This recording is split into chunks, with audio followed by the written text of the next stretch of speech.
The rope was still warm.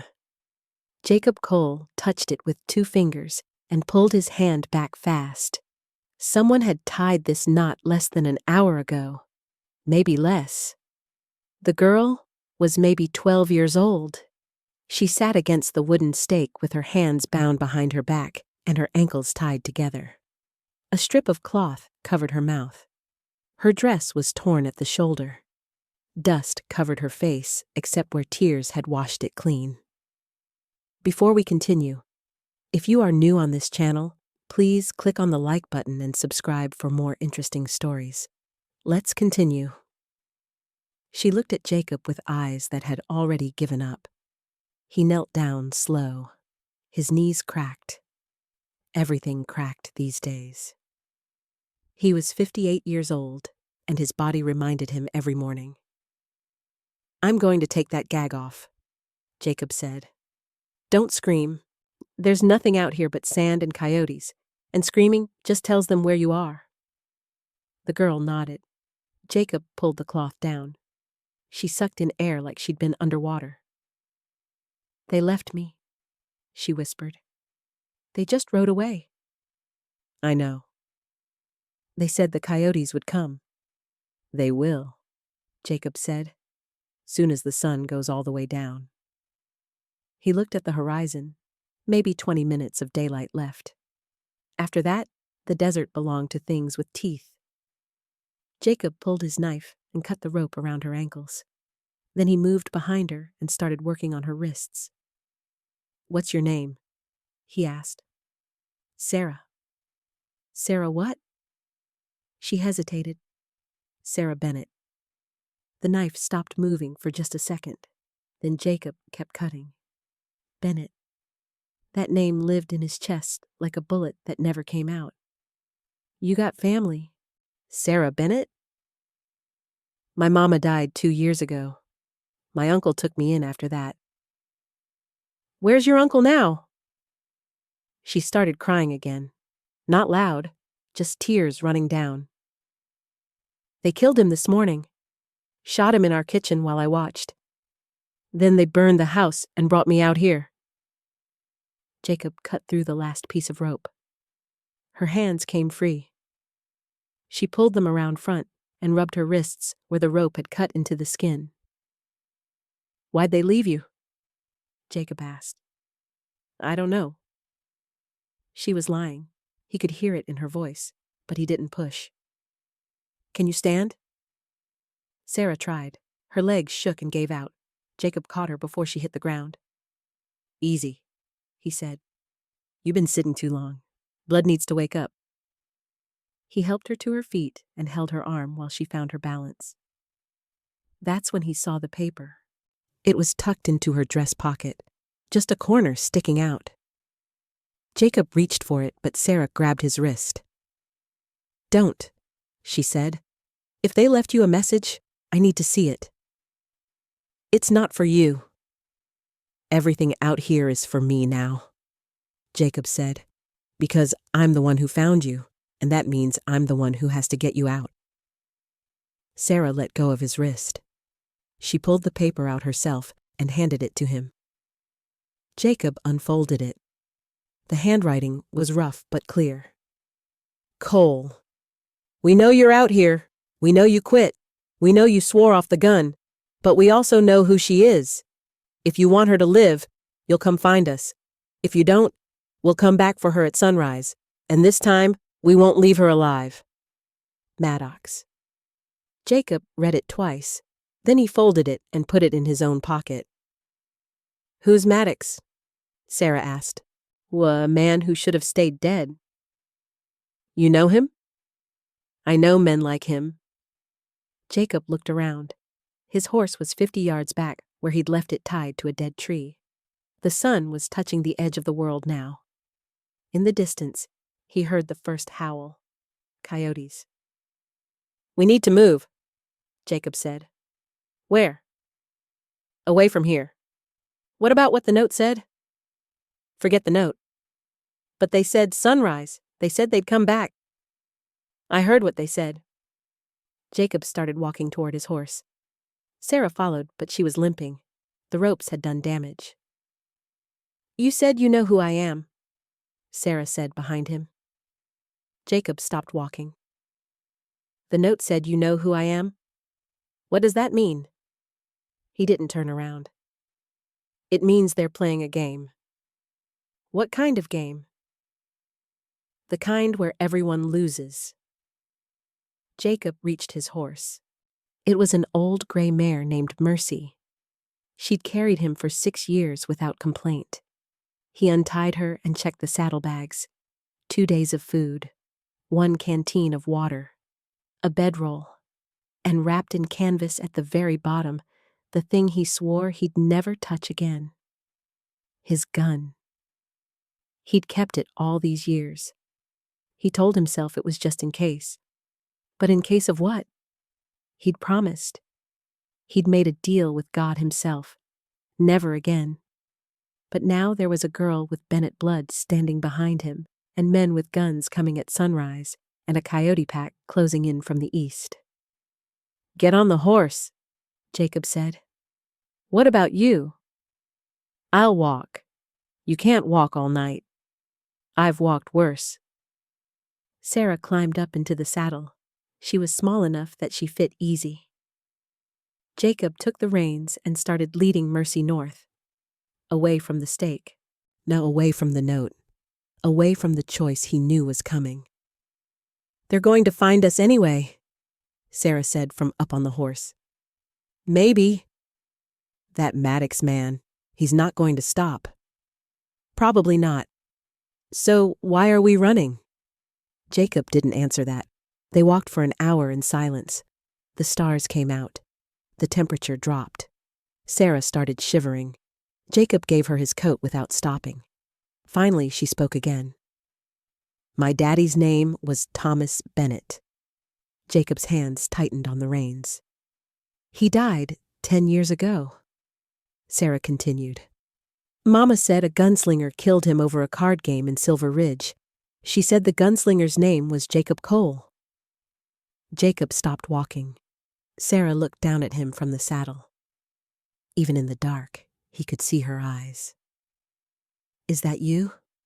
she asked. Jacob stood there in the desert with the reins in his hand and the weight of 10 years pressing down on his chest. Before he could answer, a gunshot cracked across the valley. Then another. Then 6 more. They were coming from the east. From where the stake had been.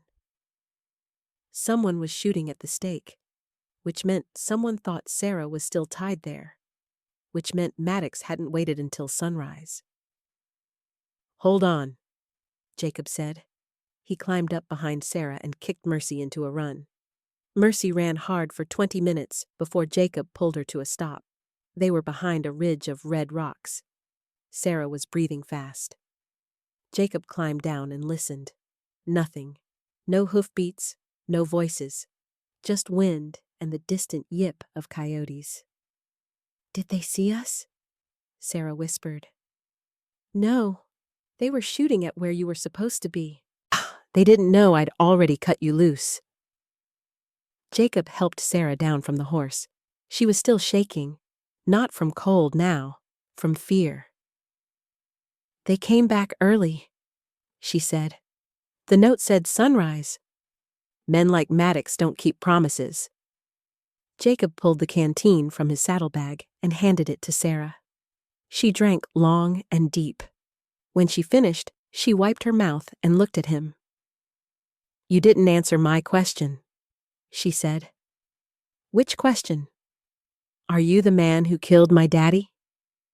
Jacob took the canteen back. He drank once and put it away. "Yes," he said. Sarah didn't cry. She just stood there looking at him. "Why?" she asked. "Because he drew on me first." "That's not what Mama said." "I know what your mama said. I heard the stories. But your mama wasn't there." "Were you drunk?" "No." "Were you angry?" "No." "Then why did you shoot him?" Jacob sat down on a rock. His legs were tired. Everything was tired. "Your daddy was a good man," Jacob said. Everyone in Silver Ridge said so. He worked hard. He loved his family. He went to church on Sundays. So, why'd you kill him? Because one night he decided to prove he was fast with a gun, and he wasn't. Sarah's hands became fists. You didn't have to shoot him. You could have walked away. I tried. I told him to go home. I told him 3 times. But he wouldn't let it go. He kept pushing. He called me a coward in front of 20 men. He said I was scared. He said I was nothing but talk. So you killed him to prove you weren't scared? No, Jacob said. I killed him because when he finally drew, I didn't have a choice. It was him or me, and my hand was faster. Sarah turned away. She walked a few steps and stopped. Mama cried every day for a year, she said. Every single day. Then she got sick. The doctor said it was her lungs, but I think it was her heart. I think she died because Daddy died.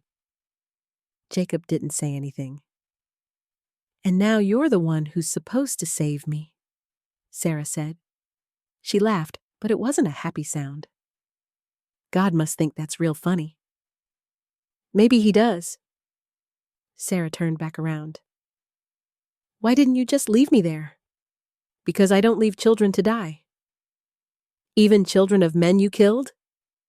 Especially them. They were quiet for a minute. In the distance, more gunshots. Maddox's men were still at the stake, still firing at shadows and ropes.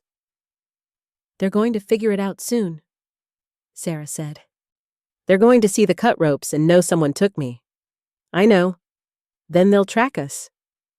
Probably. Can we outrun them? Jacob looked at Mercy. The horse was old and tired. She'd given everything she had in that 20-minute run. No, he said. Then what do we do? Jacob stood up. He walked to his saddlebags and pulled out the canvas-wrapped bundle. He set it on the rock and unwrapped it slow. The gun was a Colt Peacemaker. .45 caliber, walnut grip. The metal was still clean because Jacob had oiled it every month for 6 years, even though he swore he'd never touch it again. Sarah stared at it.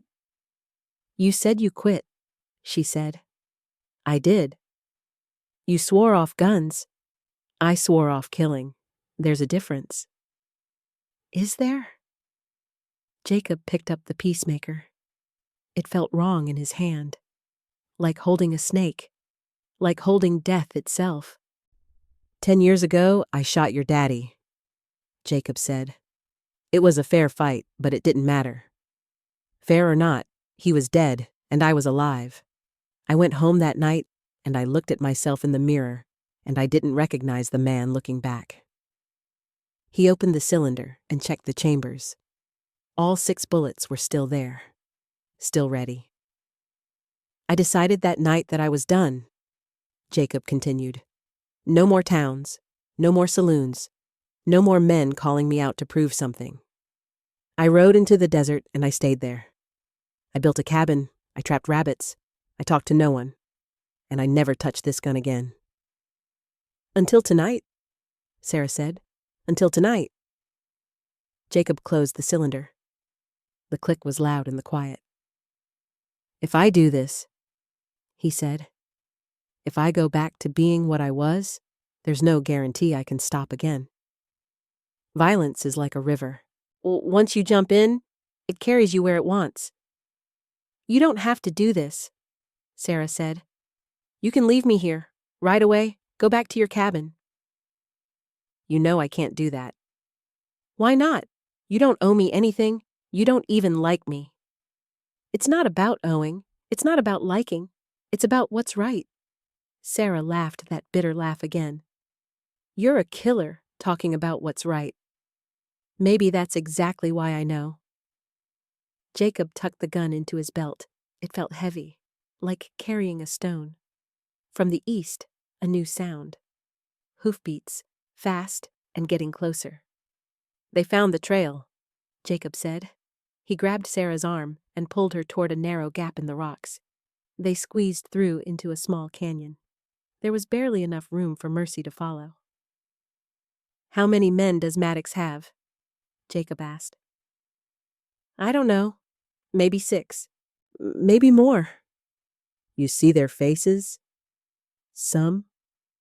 There was one with a scar across his nose, and a big man with a beard, and a young one who looked scared.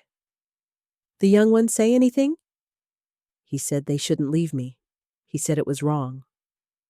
"What did Maddox say?" "He hit the young one across the face and told him to shut up." Jacob nodded. That told him something. Maddox ruled by fear, which meant his men weren't loyal. They were just scared.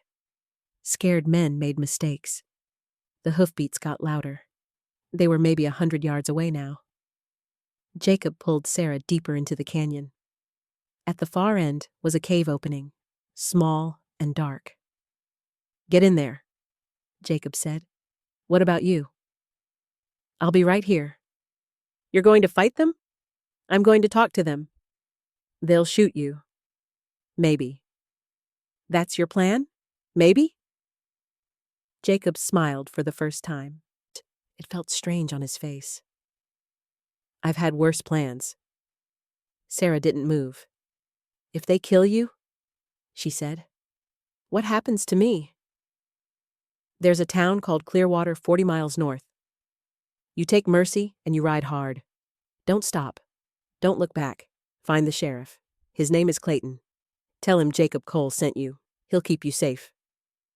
"I don't even know if I can trust you, and you want me to trust some sheriff I never met?" "Clayton's a good man. Better than me. Better than most." The hoofbeats stopped. Voices carried across the rocks. Rough voices, angry voices. "Found the trail, boss." "How many?" "Just one horse. Looks old. Could be Cole. Could be anyone." "It's Cole. I can feel it." That last voice was different. Smoother, calmer. That was Maddox? Jacob pulled the peacemaker from his belt. "Get in the cave," he whispered to Sarah. "Don't come out no matter what you hear." "Jacob, go." Sarah went. Jacob waited until she disappeared into the darkness. Then he stepped out from behind the rocks and walked into the open. 6 men sat on horses 30 feet away. Maddox was in the middle. He was younger than Jacob expected, maybe 40, clean-shaven, wearing a black coat and a black hat. He looked more like a preacher than an outlaw. "Jacob Cole," Maddox said. "It's been a long time." "Not long enough.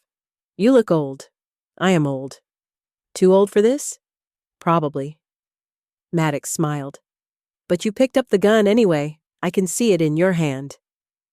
"Old habits," Jacob said. "Indeed." The other 5 men spread out. They all had their hands near their guns. The big one with the beard looked hungry for it. The young one looked sick. "You took something that belongs to me," Maddox said. "The girl doesn't belong to anyone. She belongs to her father's debt." Jacob went very still. "Thomas Bennett's been dead 10 years. His debt isn't." "What debt?" Maddox leaned forward in his saddle. "The debt he owed me before you killed him. $10,000, which means his daughter owes me $10,000, which means I get to collect however I want." "There's no debt," Jacob said. "You're making this up." "Am I? Ask the girl. Ask her about the papers her uncle had. Ask her why we really burned that house." Jacob felt something cold move through his chest. "You're a liar," he said. "Maybe, but I'm a liar with 6 guns and a legal claim." "What are you?" "I'm the man who's going to tell you to ride away." Maddox laughed. So did the man with the beard. "Or what?" Maddox asked. "You'll shoot us all? You're 1 man with 1 gun and 6 bullets. Even if you're as fast as they say, you won't get all of us." "Maybe not, but I'll get you, and isn't that what matters?" The smile left Maddox's face. "Last chance, Cole. Give us the girl. Ride away. Live out whatever years you have left in peace." "No." "Then you're a dead man.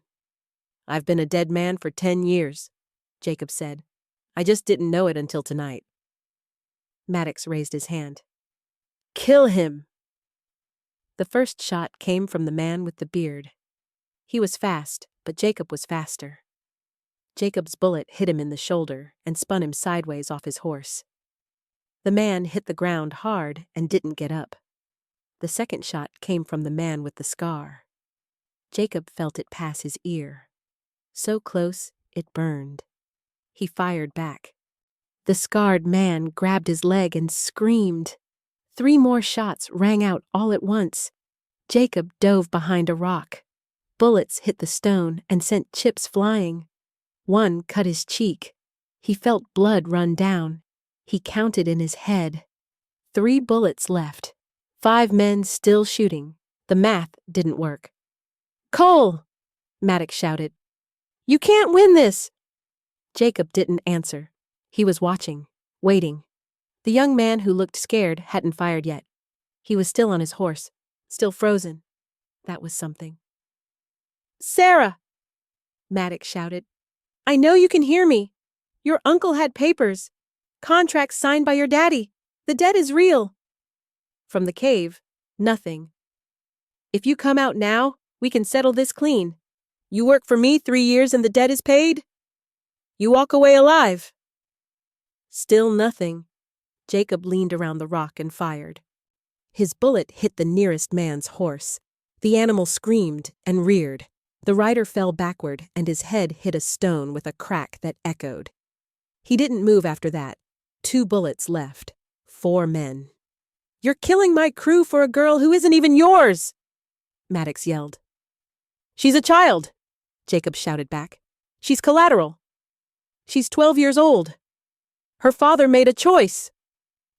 Jacob's hands were shaking now, not from fear, from anger. What choice? He demanded. You really don't know? Maddox laughed. Thomas Bennett borrowed $10,000 from me to pay off another man's gambling debt. A man with a family. A man who would have been killed if he didn't pay. Thomas took my money and saved that man's life. Noble, right? Except he couldn't pay me back. And when I came to collect, you killed him before he could make it right. Jacob felt something twist in his chest. You're lying. Ask the girl. The papers are real. Her uncle knew. That's why we burned the house. To destroy the evidence before anyone else could claim the debt. From the cave, a sound. Footsteps. Sarah, no!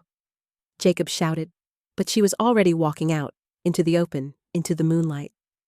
He's telling the truth, Sarah said quietly. Jacob stared at her.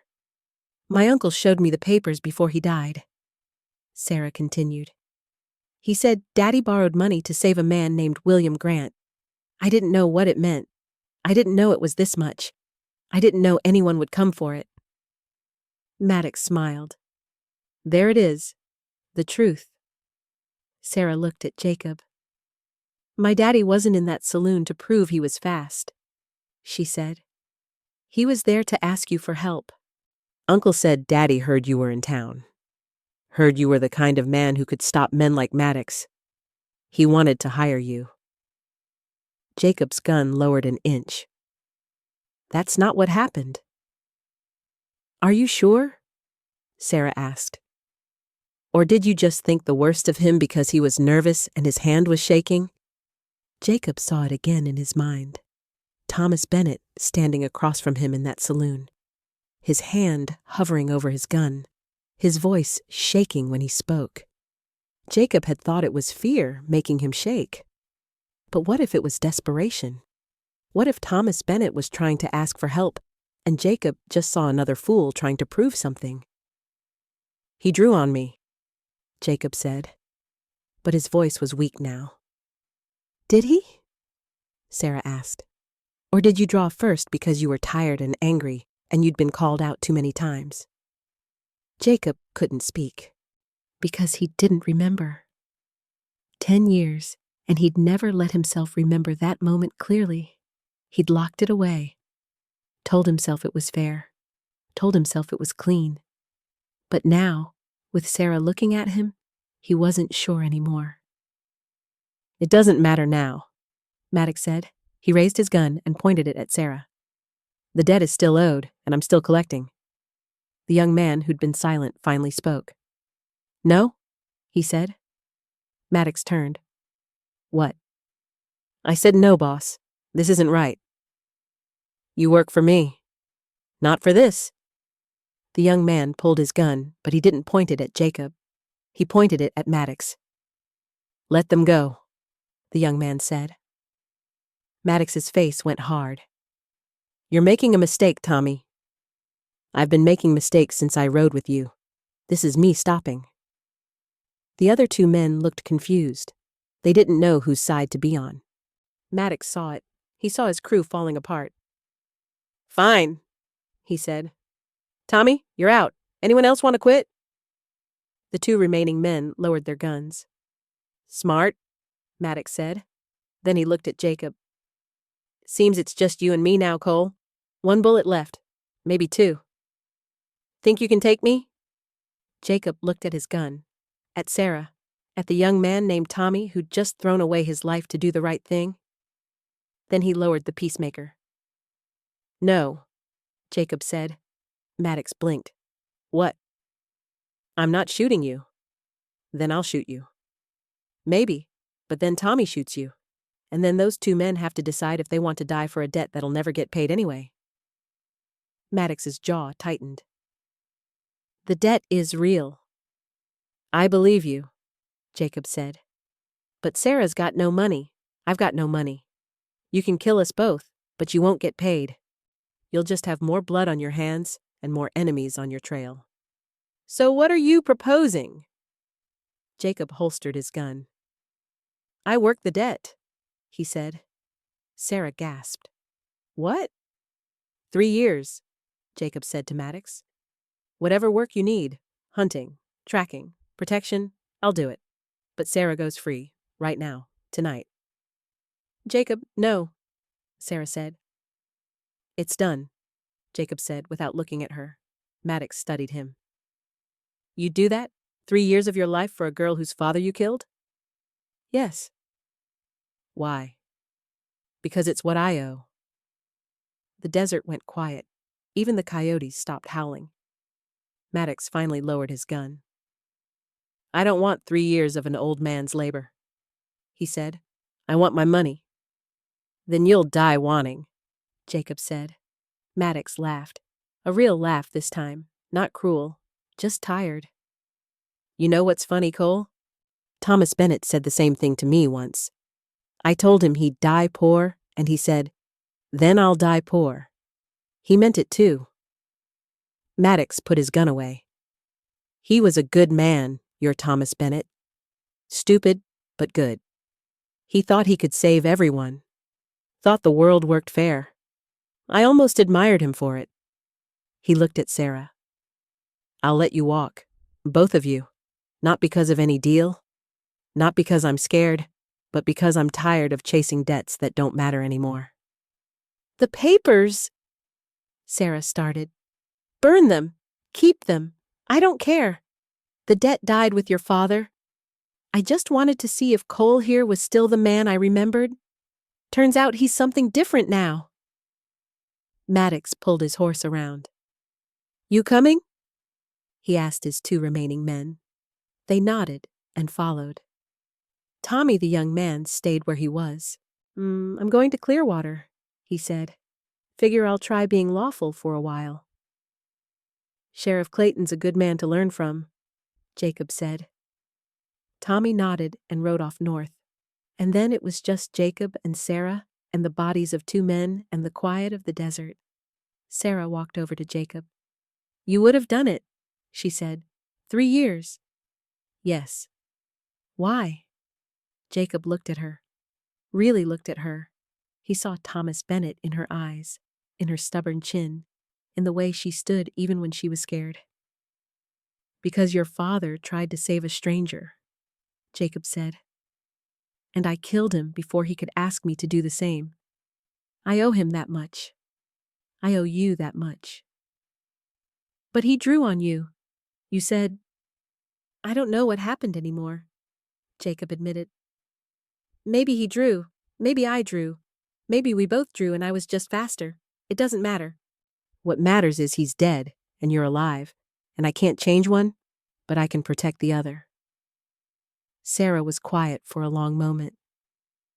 Mama was wrong about you, she finally said. No, your mama was right. I am what she said I was. A killer, a gunman, someone who chose violence. But you're also the man who cut me loose, who gave me his coat, who was willing to trade his freedom for mine. That doesn't erase what I did. No, Sarah agreed, but it doesn't erase what you're doing now either. They stood there in the moonlight, two people connected by death and debt and a choice made 10 years ago. What happens now? Sarah asked. Jacob looked at the horizon, at the stars, at the gun still heavy on his hip. Now you ride to Clearwater. Start new, start clean. What about you? I go back to my cabin. Back to the desert. Will you keep the gun? Jacob pulled the peacemaker from his belt. He held it up in the moonlight. All the weight of 10 years in 6 inches of metal. Then he walked to the edge of the canyon and threw it as far as he could. It disappeared into the darkness. No, he said. I don't think I will. Sarah smiled, a real smile, the first one he'd seen. Thank you, Jacob Cole. Thank you, Sarah Bennett. They rode together until dawn. When Clearwater came into view, Jacob stopped. Sheriff Clayton will ask questions, he said. Tell him the truth, all of it. He'll know what to do. Will I see you again? Probably not. Then I'll remember you, Sarah said. Not as the man who killed my father, but as the man who saved his daughter. She rode off toward town. Jacob watched until she disappeared. Then he turned Mercy south and headed home. Back to the desert, back to the silence, back to a life without guns. But this time, he carried something different. Not guilt, not shame. Just the quiet knowledge that people were never just one thing. Not Thomas Bennett, not Maddox, not Sarah, not himself. Everyone carried light and darkness together. And maybe that was okay. Maybe that was just being human. The end.